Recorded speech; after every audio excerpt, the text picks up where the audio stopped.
How can we help you? All right. So I live in the Bible Belt South, and so much of my friends and family are very religious, and a lot of the time, I there we go. I run into a lot of different arguments for creationism and believing in God and that sort of thing, being the only member of my family that's an atheist.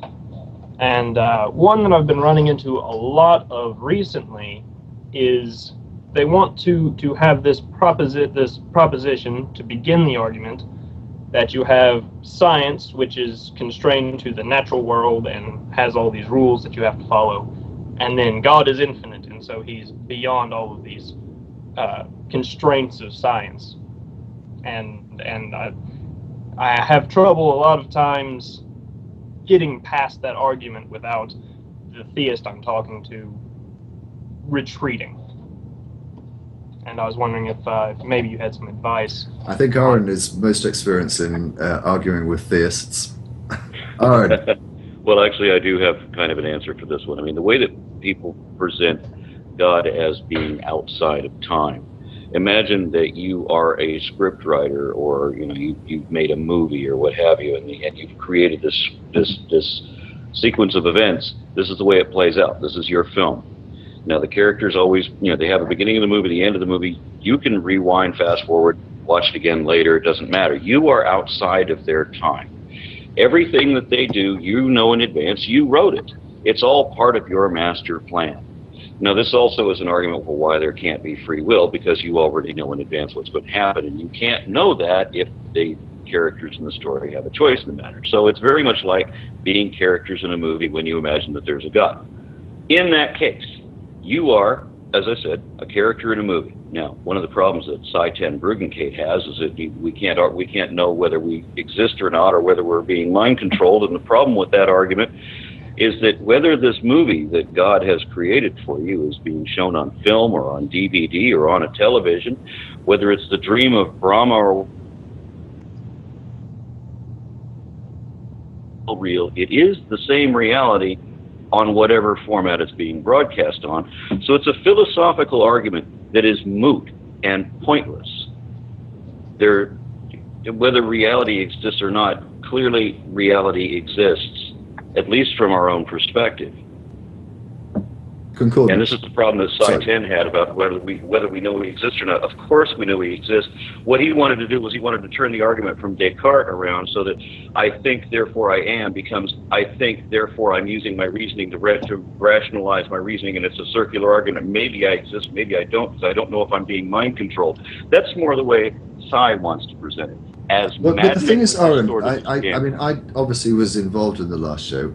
I edited the clips to post onto YouTube, and whilst reviewing them, doing that, I noticed that he had been asked many, many times, how is it that you know that you are not in the Matrix being controlled? And he was asked that many times. Now, I may have missed it, and I know he's commenting in the chat room, so maybe he would like to comment. I don't think we ever got a satisfactory answer from him, save for the fact that it had been revealed in such a way that he could be sure.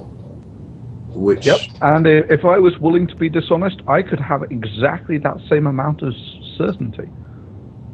I know Concordance wants to comment. Let's go to Concordance next. I don't know if you're familiar with Carl Sagan's Dragon in My Garage essay. I've got a video on it I highly recommend. But if someone's willing to believe in a purely supernatural God, I'm fine with that. I don't see a problem. The problem is that they don't want a purely supernatural God. They want a God that interferes with the natural world from time to time. Now, how does that supernatural God do a natural thing? How can someone watching a video interact with the contents of the video? Right? That's where we really run into the problem. Is I have no problem with what Spinoza's God, I think, is one that was brought up to me recently. But any kind of a deistic, non-personified, non-personal God who happens to be, like Sagan's dragon, invisible, incorporeal, flying, undetectable by any known means, and it doesn't interfere in the natural world, what's the point of belief? What are we trying to resolve? Does a China teapot exist around the orbit of Venus? I don't know. I don't care. An invisible transcendental teapot, China teapot. But to be honest, Griff, I think that anytime you get someone, you're always very you always want to persuade people. But the truth is, until people make one very important decision in their lives, there's no way to persuade them. And that decision is, do they care if what they believe is true? Up until they have decided that it's more important that what they believe is true than what they believe is comfortable, they're never going to leap. They're never going to jump from the position that they're in. So you can make these arguments, and I certainly would accept any kind of a supernatural God that stays in the supernatural, that doesn't mess around, that doesn't cause miracles, that doesn't appear as a burning bush or command someone to murder their son, or any of the millions of ways that the supernatural being is supposed to have acted naturally in contravention of known natural laws. Then I'm fine with it. That's fine. You want to believe in an invisible, incorporeal, heatless, fire-breathing dragon who's undetectable by any known means. That's fine with me. If you care if your beliefs are true, then your belief is no different than my belief. Who was you it believe that in said, something that you can't prove. Who was it that said most people would die rather than think, and most of them do? Was that Twain? That sounds very Twainian. It does sound Twainian, doesn't it? I think that was Twain, actually. Yeah, and I just checked in the post, and Sai's objection to that is that Concordance has laid out a reasonable argument that there are properties to everything that really exists. If it really exists, it really has properties. And Sai is having issues with this because he doesn't want there to be properties. He doesn't want there to be a logical argument but to which even God must conform. And I've seen this with a lot of theists. If you propose a hypothetical device that could, through some future technology, detect and identify the properties of God, they get outraged. It's not that they think that you're being objective and you think it might be possible that a God might exist. They want their God to be completely intangible and completely undetectable and completely immeasurable because they want it to be whatever they say it is. And they don't want it to conform to any kind of reality other than the one that they made up for themselves. Concordance wants to come back. Yeah, I think, Aaron, you hit on something really fundamental. So let's abbreviate all of what I'm trying to say, which is either God is constrained by the laws of logic and morality and science or whatever, or the laws of logic and science and morality are contingent upon God, in which case they're subjective and useless to me. Or if God is constrained by them, then God is a useless concept. So either you're going to reject your logic and reason and moral and scientific absolutes, or you're going to reject your God character. So you can't have it both ways. You can't have a being that is contingent upon these things, or you can't have things that are contingent upon that being.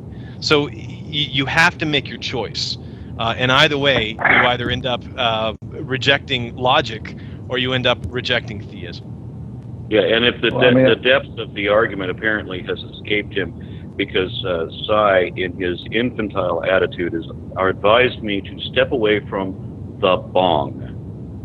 So this is how we know that we've exceeded his depth of thought.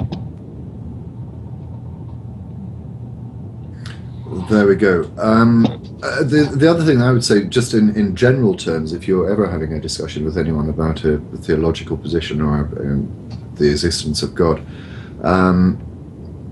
get them to define exactly what they mean. If they say to you, could God exist? Say, well, tell me what this entity is. What is this God? Describe it to me. And once they start describing it to you, you'll find it very easy to be able to undermine their propositions, I think. Yeah, and science has to depend on definitions, and religion does not want definitions. They want everything to be, they want all the goalposts to be completely movable. They want everything to be as bendable and twistable as they need it to be. And I had a debate once where I said, we'll just lay out the definitions beforehand so that we make sure that we understand what each other's saying. And my opponent said no. He wanted the words to be undefined and to allow the audience to decide what they think the words should mean, which is just as dodgy and dishonest as anything I've ever seen. I mean, I've said it before, but the the proposal of a god as an explanatory agent is informationally useless. It's totally redundant. Yeah, it just adds an extra shell. Yeah, you could as well say, why does the sun come up? God does it. God did it, or magic did it, or whatever. You're just proposing one unknown to cover another. Whereas, and it's important to note that when you say that God did it, you are exactly saying the same thing as it was magic. You're not making a different statement. Those statements are identical. Go ahead, Thunder. Yeah. From an informational point of view, you're absolutely right. It's exactly the same to say, magic, ghosts, horoscopes, whatever. I mean, they all suffer from the same fundamental problem, that you are proposing one unknown to explain another, and I mean, basically, that has anything. Yeah, but it's got. We all care about what happens in the future. We care about things that have predictive capability. And this is where proposing a god completely fails, because it has no predictive capability. You take a look at things like the great theories, science, evolution, relativity, atomic theory. They all have fantastic predictive capability. Now you take a look at where does the portion of God get you? It gets you absolutely nowhere. It's functionally useless. Yeah, I run into another sort of problem a lot of times when I'm talking to theists. Whenever I ask them to define God, I ask them usually to define God as sort of a model, with predictive capabilities, and they can use the Bible or whatever to define their God, as long as their God has a set behavior, set morals, whatever. And a lot of times they take this as me asking for proof of their God, which I am, but they often take a lot of offense to me asking for proof. How extraordinarily rude of you that you have the audacity to ask for evidence of their God. Don't you remember when Psi 10 got outraged that you're trying to reason with me? Remember when he said that? I'm sorry, I didn't mean to interrupt you, Andrew, but I mean, it's just so extraordinarily weird, isn't it? That they get offended when you're trying to ask them for evidence. I'm sorry, do carry on. No, I was pretty much done. That's pretty much it. It's so weird talking to somebody, and then they get outraged that all I'm asking is for them to back their argument up. But you understand why that is. It's because they, I think, deep down know that they don't have anything to support their argument with except for their faith. And they've been told that questioning their faith is an evil, sinful thing to do and they mustn't do it. That's why they're so delicate. That's why they get incredibly aggressive and incredibly defensive when they are, I was going to say challenged. It's not even challenged. When they're just asked to explain what they believe. The problem is that the problem is that the delusion is addictive, and when you're trying to pull the curtains on that delusion, it's got a self-defense mechanism, a psychological self-defense mechanism. They will defend. It's just like when you catch somebody trying to sneak a cigarette and they're not supposed to have one, and they promised you they'd quit. It's the same kind of defensive mode that they go into because it is a psychological dependency. It's a sign of weakness. Andrew, I'm going to move on, but thank you very much for the call, and thank you for joining the show.